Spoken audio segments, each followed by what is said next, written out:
दोस्तों कहते हैं कि सच्चाई को जितना दबाया जाए, छुपाया जाए, वो उतना ही सामने आती है। और ये बात इन दिनों महायुति के नेताओं पर एकदम सटीक बैठती है।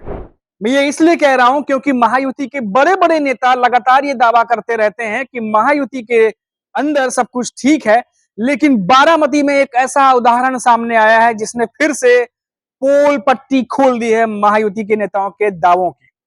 ये बारामती में एक ऐसा जो वाकया सामने आया उससे ये साफ जाहिर हो गया है कि फिर से एकनाथ शिंदे के शिवसेना के कार्यकर्ता नेता और अजीत पवार के एनसीपी के कार्यकर्ता नेता आमने सामने आ गए हैं और फिर से एक दूसरे के खिलाफ भिड़ गए हैं और मामला पुलिस तक जा पहुंचा है।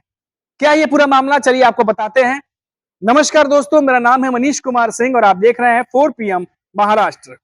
दोस्तों, बारामती में एक गणेश उत्सव का आयोजन किया गया था और ये किया गया था जिला अध्यक्ष एकनाथ शिंदे की शिवसेना के जो जिला अध्यक्ष हैं सुरेंद्र जेवरे, उनकी तरफ से।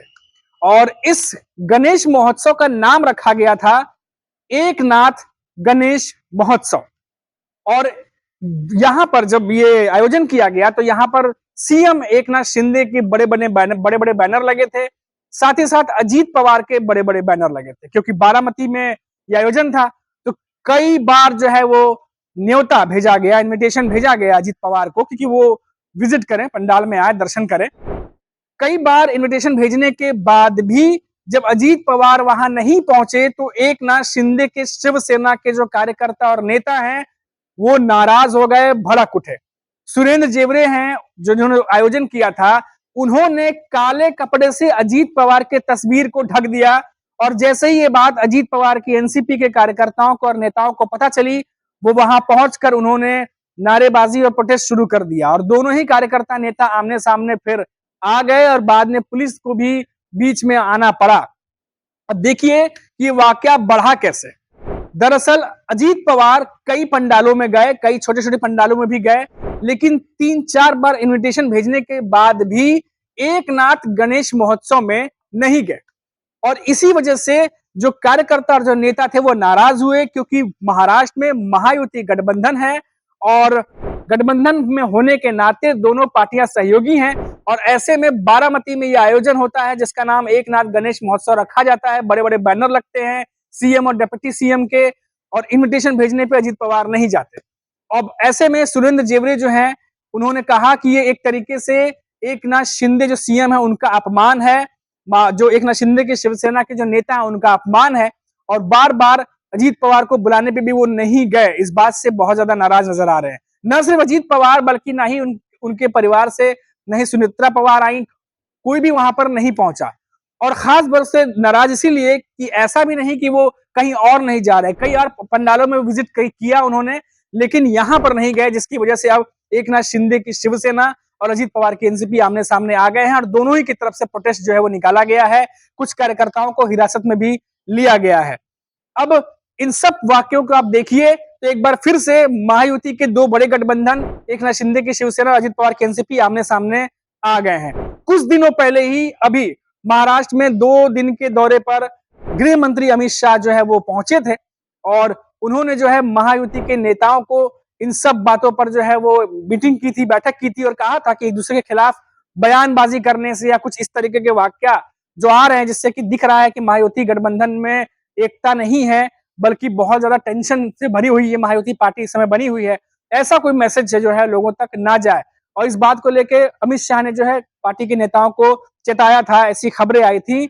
और अब देखिए, और फिर बाद में कहा भी था उन्होंने कि महायुति के भीतर सब कुछ ठीक है, सब कुछ सामान्य है और हम सब मिलकर लड़ने जा रहे हैं। और तमाम बड़े नेता चाहे एकनाथ शिंदे हो, देवेंद्र फडणवीस हो, सब ये बात कहते रहते हैं। लेकिन ये जो मैंने वाक्य आपको बताया, ये सिर्फ एक वाक्य नहीं है, बल्कि इससे पहले भी हम आपको बताते रहे कि महायुति के नेता किस तरीके से एक दूसरे को निशाने पे ले रहे हैं, खासतौर से एकनाथ शिंदे की शिवसेना के नेता और अजीत पवार की एनसीपी के नेता। और ग्राउंड लेवल पे जो कार्यकर्ता और नेता उनके बीच में ठनाठनी आए दिन चलती रहती है, जिसका एक ताजा उदाहरण मैंने आपको बारामती का जो किस्सा हुआ है, जो वाक्य हुआ है, वो मैंने आपको बताया। अब देखिए कि अजीत पवार का इन पूरे मामले पे क्या कहना है। अजीत पवार का मानना है कि जो कुछ भी हुआ वो अनावश्यक था, वो जरूरी नहीं था। और बारामती में एकनाथ शिंदे के जो कार्यकर्ता हैं, शिवसेना के जो नेता हैं, उन्होंने जो कुछ भी किया वो जरूरी नहीं था। अब इस मसले पर ज्यादा बात करने से अजीत पवार ने मना कर दिया है। इतना जरूर कहा है कि ये जितने भी मसले हैं इन सब से मैं अगर बात करूंगा तो एकनाथ शिंदे से बात करूंगा। अब बाकी चीजों पर किसी भी बयानबाजी पर किसी भी बात पर बयानबाजी करने से उन्होंने मना कर दिया। तो ये बात जो है, अब इतनी बात आपको क्लियर हो गई होगी। अब देखिए कि अजीत पवार आखिर क्यों नहीं गए, क्योंकि अगर वो उनके पास टाइम था, वो कई पंडालों में जा रहे हैं, कई गणपति उत्सव में जा रहे हैं, दर्शन कर रहे हैं, तो यहां पर क्यों नहीं गए, ऐसा क्या कारण हो गया? क्योंकि एक कारण ये भी दिखता है कि बारामती जो है, यहीं से आप देखिए कि अजीत पवार जो है वो काफी ज्यादा मजबूत माने जाते हैं, और सुनित्रा पवार लोकसभा चुनाव में यहां से चुनाव लड़ी थी, और यहां से सुनित्रा पवार सुप्रिया सुले के खिलाफ लड़ी थी और हार गई थी। अब ऐसा माना जा रहा है कि अजीत पवार खुद बारामती से खड़े हो सकते हैं चुनाव में, या फिर किसी ऐसे प्रत्याशी को उतार सकते हैं जो इस बार जो है बारामती के जितने भी विधानसभा सीट है वहां से जो है वो जीत करके लेकर के आए सीट। अब देखिए कि अजीत पवार अगर यहां चले गए होते, एकनाथ शिंदे की जो कार्यकर्ता जो नेता है जिन्होंने इन्वाइट किया, क्योंकि पब्लिक गैदरिंग में हमने देखा कि कहीं भी ऐसे फंक्शन में दोनों ही नेता जाने से जो है एक तरीके से कतरा रहे हैं। हाँ, ये वहां मौजूद रहते हैं जहां पर महायुति गठबंधन के बड़े बड़े नेता हैं, बड़े बड़े दल हैं, वहां ये नेता साथ में नजर आते हैं, लेकिन कोई भी ऐसे कार्यक्रम में जहां पर एकनाथ शिंदे की शिवसेना का आयोजन है, वहां अजीत पवार कभी दिखते हैं। ऐसा ही अजीत पवार की एनसीपी की तरफ से कोई आयोजन हो और वहां पर जाकर के एकनाथ शिंदे दिखाई दे रहे हैं, ऐसा भी कम होता है। सिर्फ बैठकों में, मीटिंग में और कैबिनेट की मीटिंग में या गृह मंत्री अमित शाह जब आते हैं तब ये तीनों एक साथ दिखाई देते हैं, नहीं तो नहीं दिखाई देते। अब ये जो ग्राउंड लेवल पे नाराजगी है, गुस्सा है, ये आप देख ही रहे हैं कि किस तरीके से आमने सामने दोनों नेता आ चुके हैं।